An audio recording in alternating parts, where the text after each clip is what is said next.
So, what's up mga katisgasing? Alright, pwede ba ang alaman about sa McDo? So, sa video ng mga katisgasing ay magbigay tayo ng advice no? And tips sa mga katisgasing natin dyan na gusto mag-apply sa McDo. Marami kasing nag-PM sa ating mga katisgasing na nagtatanong kung paano mag-apply, kung saan daw ipasa ang resume, kung ano daw yung mga sagot sa exam, ganun mga katisgasing no? Maraming nag-PM sa atin. So, pag nabigyan na natin ng mga tips mga katsgasing no, mga after a week, yun, mga katsgasing nag-resign kasi di daw kinaya mga katsgasing. So, yun ang pag-usapan natin mga katsgasing. So, right mga katsgasing, so, bakit nga ba maraming nag-resign na mga bago sa McDo mga katsgasing, no? So, kasi iisip ng mga katsgasing, pag sinabing McDo mga katsgasing, no, maganda pakinggan, masarap pakinggan mga katsgasing, pag sa McDo, Jollibee, yun ang mga katsgasing, parang excited ka magtrabaho mga tsigasing, no? So, pag nakapasok ka na doon mga tsigasing, doon mo na malalaman yung kung ano yung McDo, kung ano yung Jollibee mga tsigasing. Kasi talagang mahirap siya pag ikaw ay talagang pag inisip mo ng mga tsigasing is ano lang, trabaho lang hirap mga tsigasing. So, yun, kaya maraming mag-resign bago pa lang. Sa mga weeks pa lang, months pa lang, marami nag-resign mga tsigasing kasi di kinaya yung trabaho mga tsigasing. So, advice ko sa mga baguhan dyan, no, na gusto mag-apply sa McDo. So, pag gusto mo talagang mag-apply mga tsigasing, no, wag yung hanapin yung ano lang, experience lang mga tsigasing. Kasi pag inisip lang na experience lang yung habol nyo sa trabaho nyo mga tsigasing, hindi kayo tatagal sa trabaho nyo mga tsigasing.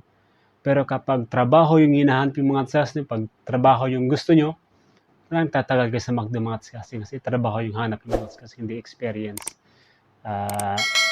Yun ang yun dapat yung iniisip yung mga tsigasing na okay lang na experience lang at siguro pag inisip mga tsigasing experience lang, so abuti ka lang din ng mga months, weeks mga tsigasing kasi wala, hindi mo kasi kakayanin yung mga ginagawa sa McDo, mga sa Jollibee, mga tsigasing. Kasi hindi mo ni-expect yung mga talagang hirap na ginagawa mga tsigasing. Although sa pagpasok mo lang sa tsigasing, medyo sa umpisa pa lang, parang okay lang, ganun. Pero after mga a month, so doon mo na malaman mga tsigasing na minsan yung mga katrabaho yung problema mo. Minsan yung trabaho mo, manager, yan, mga tsigasing, madami kang mai-encounter na mga problema sa McDo mga tsigasing, no? Mga tsigasing natin dyan na feeling tagapagmana ng McDo mga tsigasing. So, yung mga tsigasing, no, mga advice na maibigay sa mga tsigasing, talagang kung gusto mo talagang magtrabaho sa McDo, dapat malakas loob mo, mahaba yung pasensya mo, talagang buo yung loob mo na magtrabaho sa McDo kasi nandiyan yung pagod, minsan yung pagod ng mga tsigasing, pang 3 araw na pang-4 na araw ng mga tsigasing kasi iba yung pagod sa McDo mga tsigasing kasi fast food sila. So, talagang lalo na pag mga peak hour mga tsigasing, parang mamatay na sa pagod mga tsigasing. So, tapos awol pa yung kapalitan mo, so talagang may ganun mga tsigasing, hirap. So, kaya yun ang pinaka-main na rason na kung bakit maraming nag-resign ng mga bago.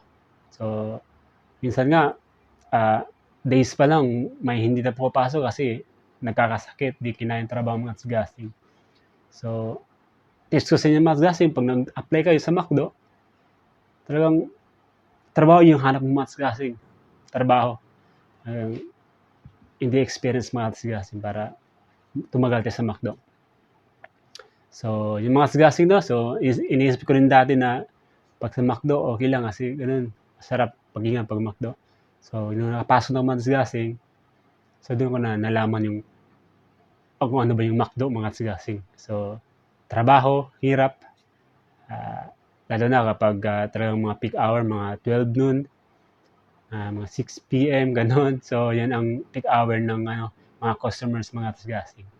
So, Yung mga sigasing, no, yung mga advice ko sa inyo mga sigasing, dapat hindi experience yung hanap mo mga sigasing, dapat trabaho yung hanap mo para tumagal tayo sa mga sigasing. So, yun mga sigasing, yung tips ko ng mga sigasing ay pag nakapasok na sa McDo, talagang ano kayo mga sigasing, mga ano kayo, dapat maging ano kayo, mga friendly, kahit yung mga katsigasing nyo dyan na sip-sip, may mga ganun mga katsigasing, no? At pasensya nyo. Yan. But hindi din kayo mga katsigasing, hindi kayo hindi all the time na maging mabait kayo sa mga ka-crewmates nyo, kasi minsan busing kayo niyan mga katsigasing. Yung mga ginagawa nila, ipapagawa nila sa mga katsigasing, kaya lalo nang pamapatbaita kayo mga katsigasing. So, dapat kung ano yung trabaho ng mga katsigasing, yun ang trabaho ng mga katsigasing. Kung ano yung trabaho mo, yun ang trabaho ng mga katsigasing. Kung yung ginagawa ng mga katsigasing, hayaan mo dun sila sa trabaho nila, huwag mong pakialaman mga katsigasing. Kasi pag nakita nila na tumutulong-tulong ka sa trabaho nila, yun mga katsigasing, days lang mga katsigasing, ibibigay niya sa trabaho yung katsigasing.